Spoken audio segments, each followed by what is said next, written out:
Students, कैसे हैं आप सभी? Welcome to Drishti for Success. In last video, we have completed up to question number 4.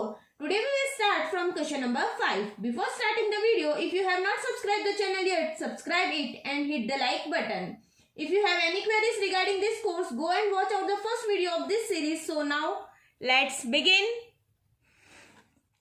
हमारा question number 5 है the pair of equations y equals to 0 and y equals to -7 has. तो इस question में y equals to 0 दे रखा है और y equals to -7 दे रखा है, मीन्स x दोनों प्लेस पे 0 है। जब x दोनों प्लेस पे 0 होगा तो ये इक्वेशन क्या बनेगी? No solution. क्यों? अगर आप ग्राफ भी बनाते हो तो y इक्वल्स टू 0 एक पॉइंट यहाँ आ गया और y इक्वल्स टू -7 यहाँ आ गया। ये लाइन ऐसे जाएगी और ये लाइन ऐसे जाएगी, मीन्स एक तरह से पैरेलल लाइन्स ही बन रही है, तो ये क्या हो जाएगा? No solution. हमारा क्वेश्चन नंबर 6 है one equation of a pair of a dependent linear equation is -5x + 7y = 2। The second equation can B.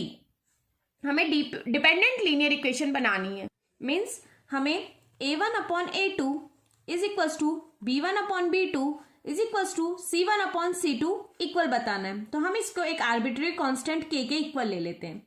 a1 है हमारा -5/a2, b1 है हमारा 7/b2 प्लस c1 है हमारा 2/c2 = 1/k। अगर हम सबको 1/k के इक्वल रखेंगे, जैसे -5/a2 = 1/k, तो a2 हमारा क्या हो जाएगा? -5k। इसी तरह 7/b2 = 1/k, तो हमारा b2 हो जाएगा 7k। इसी तरह से C1 ये इक्वेशन हमारे पहले स्टेबल करेंगे, -5x + 7y, 2 यहाँ है तो -2 = 0, तो हमारा C1 क्या हो जाएगा? -2।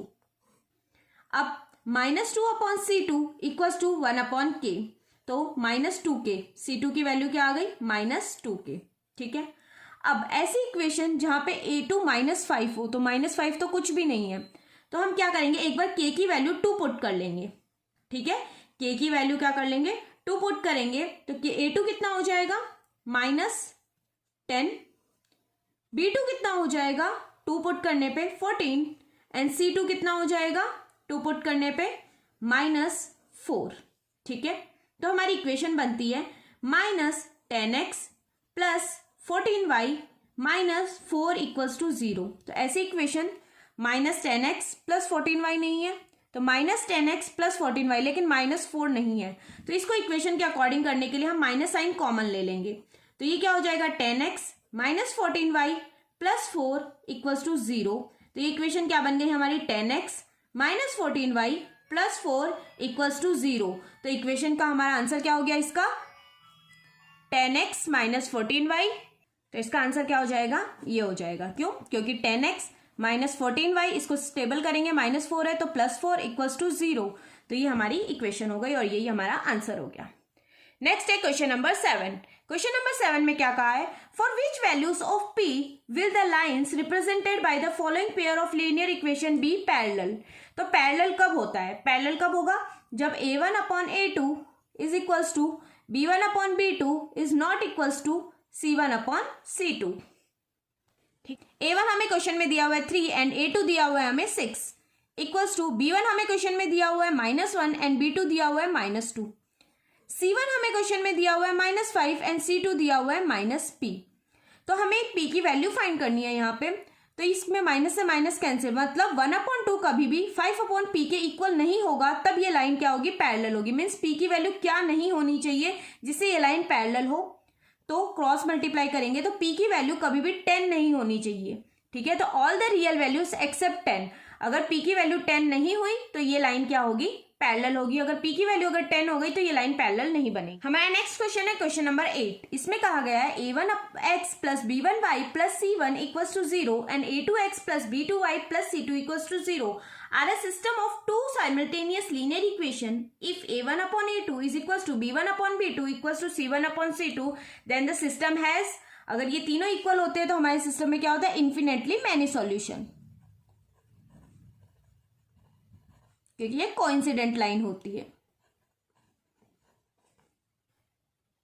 Next question number 9, if a1x plus b1y plus c1 equals to 0 and a2x plus b2y plus c2 equals to 0 are a system of two simultaneous linear equation, if a1 upon a2 is equals to b1 upon b2 is not equals to c1 upon c2, then the system has no solutions, क्योंकि ये कौन सी line बनेगी हमारी, parallel line बनेगी।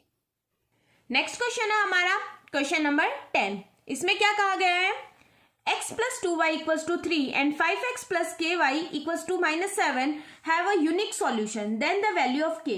Unique solution कब होता है, जब a1 upon a2 is not equals to b1 upon b2। तो इस क्वेश्चन को भी वैसे ही करेंगे, a1 हमारा कितना दिया हुआ है 1, a2 कितना दिया हुआ है हमारा 5, नॉट इक्वल्स टू c1 कितना, b1 कितना दिया हुआ है 2 एंड b2 कितना दिया हुआ है k। तो ये कब k की वैल्यू क्या नहीं होनी चाहिए इसके अंदर, तो k is not equals to 10, तो हम क्या लिखेंगे, नॉट इक्वल टू 10। अगर k 10 के इक्वल नहीं हुआ तो इसमें यूनिक सॉल्यूशन आंसर होगा। नेक्स्ट क्वेश्चन है 3x plus 4y plus 2 is equals to 0 and 9x plus 12y plus 6 equals to 0 represent dash line. तो ये कौन सी लाइन रिप्रेजेंट करती है, तो इसके लिए हम क्या करेंगे, वही a1 देखेंगे 3 है, a2 है हमारा 9, b1 है 4 एंड b2 है 12, c1 है हमारा 2 एंड c2 है 6। तो ये कैंसिल आउट हो रहे, 3 1 जा एंड 3 3 जा, 4 1 जा 4 3 जा, 1 अपॉन 3, ये भी 1 अपॉन 3, 2 1 जा एंड 2 3 जा, ये भी 1 upon 3, means a1 upon a2 is equals to b1 upon b2 is equals to c1 upon c2। ये सभी इक्वल है, तो ये कौन सी लाइन रिप्रेजेंट करती है, कोइंसिडेंट लाइन रिप्रेजेंट करती है। ठीक है, नेक्स्ट क्वेश्चन है हमारा क्वेश्चन नंबर 12, इसमें क्या कहा गया है, a pair of linear equation dash if it has no solution. अगर पेयर ऑफ इक्वेशन जिसमें नो सॉल्यूशन हो तो वो लाइन को हम क्या बोलते हैं, इनकंसिस्टेंट। तो इसका आंसर क्या हो जाएगा, इनकंसिस्टेंट। हमारा क्वेश्चन नंबर 13 है, for what value of k do the equation 3x minus y plus 8 equals to 0 and 6x minus ky equals to minus 6 represent the coincident line। ठीक है, तो सबसे पहले इक्वेशन हमारी क्या हो गई, 3x minus y plus 8 equals to 0। Second equation हमारी हो गई 6x minus ky plus 16 equals to 0। तो कोइंसिडेंट लाइन के लिए हम क्या लिख सकते हैं, a1 upon a2 is equals to b1 upon b2 is equals to c1 upon c2। ठीक है, a1 है हमारा 3, a2 है 6, b1 है -1, b2 है -k, c1 है हमारा 8 एंड c2 है 16, 8 1 जा एंड 8 2 जा, ये भी 3 1 जा एंड 3 2 जा, माइनस से माइनस कैंसिल, तो हम लिख सकते हैं 1 upon k is equal to 1 upon 2। तो k की वैल्यू हमारी कितनी आ जाएगी, 2। ठीक है, तो इसका आंसर में k की वैल्यू पूछी थी हमें, तो k की वैल्यू कितनी हो जाएगी, 2। नेक्स्ट क्वेश्चन है हमारा question number 14, if the lines given by 3x plus 2ky equals to 2 and 2x plus 5y plus 1 equals to 0 are parallel, then find the value of k। तो parallel line की condition क्या होती है, a1 upon a2 equal होगा b1 upon b2 के, but not equal होगा c1 upon c2 के। a1 है हमारा 2, a1 है हमारा 3 एंड a2 है 2 इज इक्वल टू b1 है हमारा 2k एंड b2 है 5 is not equal to c1 है हमारा, ये उस साइड चला जाएगा -2 एंड c2 है 1। तो ये तो नॉट इक्वल है, इसको नहीं देखेंगे। k की वैल्यू निकालने के लिए ये दोनों इक्वल्स टू में इनको पुट करेंगे, 3 upon 2 equals to 2k upon 5, तो ये हो जाएगा 4k क्रॉस मल्टीप्लाई करने पे इक्वल्स टू 15, तो k इक्वल्स टू क्या हो जाएगा 15 अपॉन 4, तो k की वैल्यू क्या आएगी यहाँ पे 15 अपॉन 4। नेक्स्ट क्वेश्चन है हमारा क्वेश्चन नंबर 15, इसमें कहा है find the value of c for which the pair of equation cx minus y equals to 2 and 6x minus 2y equals to 3 will have infinitely many solution. Infinitely many solution कब होते हैं, जब line क्या होती है, coincident होती है। और कोइंसिडेंट लाइन की कंडीशन क्या होती है, a1 upon a2 b1 upon b2 is equals to c1 upon c2। हमारी इक्वेशन क्या है, 6x minus y minus 2 equals to 0 and second equation है हमारी 6x minus 2y minus 3 equals to 0, क्योंकि हमें लीनियर फॉर्म में इस तरह से लिखते हैं इन इक्वेशन को। a1 है हमारा c, a2 है 6 इक्वल्स टू b1 है हमारा -1 एंड b2 है -2, इज इक्वल्स टू C1 है -2 एंड C2 है -3, माइनस से माइनस कैंसिल, माइनस से माइनस कैंसिल। तो इसमें हम लिख सकते हैं C/6 इक्वल्स टू 1/2। तो यहाँ C की वैल्यू आ जाएगी हमारी 2C equals to 6 and C equals to 6/2 that is 3। दूसरी हमारी C की वैल्यू आ सकती है 3C equals to 12, C equals to 12/3 means 4। तो देखो C की अलग अलग वैल्यू आ रही है, यानी इन्फिनेटली मैनी सॉल्यूशन है। तो C की वैल्यू हम क्या लिख सकते हैं, 3 भी लिख सकते हैं, 4 भी लिख सकते हैं, और भी बहुत सारे सॉल्यूशंस हो सकते हैं इसके। नेक्स्ट है हमारा question number 16। If AM equals to BL then find whether the pair of linear equation AX plus BY equals to C and LX plus MY equals to N has no solution, unique solution or infinitely many solutions। तो इसमें हमारी equation क्या दे रखी है, AX plus BY minus C equals to 0, और second equation दे रखी है LX plus MY minus N equals to 0। तो इसमें A1/A2 इक्वल होगा या नहीं, ये देखेंगे हम। B1/B2 इक्वल होगा या नहीं C1/C2 के। तो A1 है हमारा A और A2 है L, B1 है हमारा B एंड ये है M, C1 है हमारा -C और ये है -N। ठीक है, तो माइनस से माइनस कैंसिल। अब हमें क्वेश्चन में कहा था AM किसके इक्वल है, BL के इक्वल है, मीन्स एक तरह से ये क्या हो गया, L यहाँ पे डिवाइड में आ जाएगा, M यहाँ मल्टीप्लाई में यहाँ डिवाइड में आ जाएगा, मीन्स A/L B/M के इक्वल है। ये हमें क्वेश्चन में कंडीशन दी थी। तो यहाँ पे तो हम इक्वल्स टू का साइन लगा देते हैं, यहाँ पे ये दोनों इक्वल नहीं है तो नॉट इक्वल, क्योंकि क्वेश्चन में इस बारे में कोई कंडीशन नहीं दी हुई है। तो ये क्या बन गया, A1/A2 इक्वल है B1/B2 के, but not equals to C1/C2। तो ये कंडीशन किसकी होती है, जब लाइन क्या होती है, पैरेलल होती है।